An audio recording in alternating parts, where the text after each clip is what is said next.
O ponto principal é o seguinte: a menos que alguém entretenha pelo menos uma, dentre duas fantasias científicas para as quais não há absolutamente nenhuma evidência empírica, e que são drasticamente implausíveis, seja o superdeterminismo, ou os muitos mundos na avaliação. E não vou entrar aqui no porquê de serem tão implausíveis e não haver evidências para elas. Então, a menos que se entretenha arbitrariamente uma dessas duas fantasias científicas, os experimentos devem ser interpretados como dizendo que o realismo físico não é verdadeiro, que não há propriedades ou entidades físicas, porque as entidades são definidas em termos de suas propriedades. Não há entidades físicas antes de uma medição, e se uma medição cria uma entidade física, é claro que isso levanta a questão: o que é que você mediu então?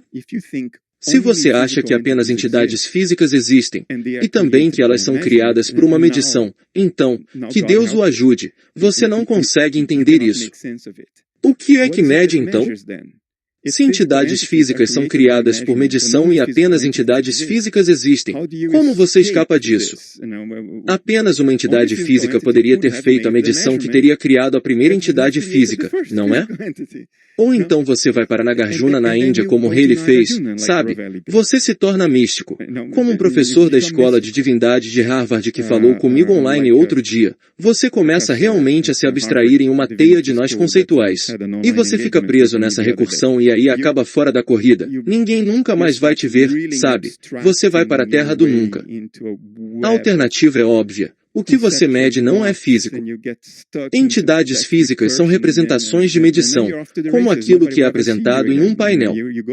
Antes que os sensores de um avião façam uma medição, o painel não mostra nada. Se os sensores medem o céu à frente, agora o painel mostra algo. A fisicalidade é o que aparece no painel.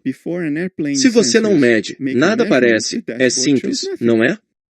Qual é o problema? Sim, você só tem que ter em mente que o que você está medindo não é físico. Então você tem que aceitar que a fisicalidade não é tudo que existe. Fisicalidade são representações de medições, e claro, essas representações só existem se você fizer uma medição, porque só aí haverá algo para representar, mas a coisa que é medida não surge magicamente por causa de seu ato divino de medição, isso é fantasia, certo? Obviamente, tinha que haver algo lá que você mediu, algo tinha que ser medido para que houvesse uma medição, isso apenas não é físico. O que pode ser não físico? Bem, estados momentâneos. Qual é o comprimento em centímetros do seu pensamento? Qual é o peso em quilogramas da sua emoção?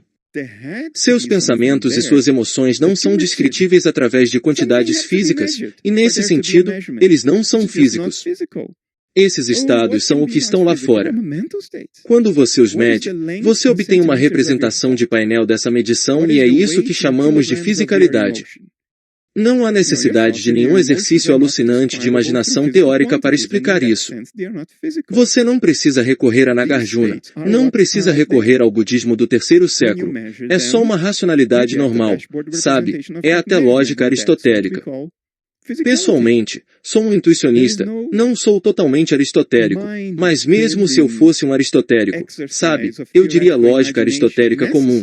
Não há nada de fantasioso aqui, mas a física está agora tão tentada a entrar na fantasia por todos os tipos de razões, multiversos empiricamente inacessíveis nos quais existem cópias de você que tomaram todas as outras decisões que você não tomou em sua vida. Não. Está se tornando ficção científica e nossos valores estão mudando de tal forma que valorizamos a ficção científica acima da razão. Os físicos estão sendo recompensados por suas histórias de ficção, porque é isso que leva ao fator uau, entende? É por isso que Cox é tão popular. Lembra que dissemos isso? Eu lembro de ter te perguntado sobre isso. Sim, ele não explica nada, ele apenas faz você pensar, uau, esse cara deve ser muito inteligente.